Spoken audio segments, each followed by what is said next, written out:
আজকের রেসিপি নিরামিষ লাল শাক বড়ি আর বাদাম দিয়ে। তার জন্য লাল শাকগুলোর গোড়াগুলো বেছে এরপর ছোট ছোট করে ধুয়ে নিয়েছি, এবার ছোট ছোট করে কেটে নিয়েছি।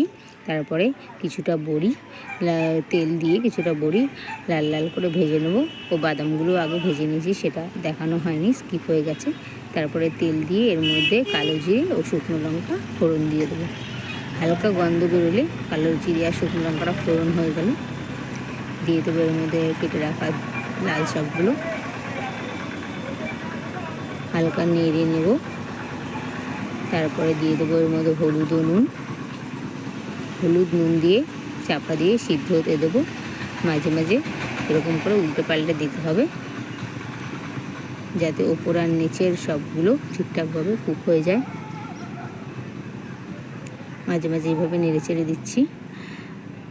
হয়ে গেছে আমাদের লাল শাক ভাজা। এরপরে দিয়ে দেবো কিছুটা চিনি ও ভেজে রাখা বড়ি ও বাদামগুলো।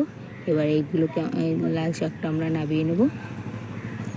রেডি আমাদের লাল শাক। এরপর ওপর দিয়ে গার্নিশিংয়ের জন্য কিছুটা বড়ি ভেঙে রেখেছি আর বাদামগুলো ছড়িয়ে দেবো। Thank you for watching. Please like, comment, share and subscribe.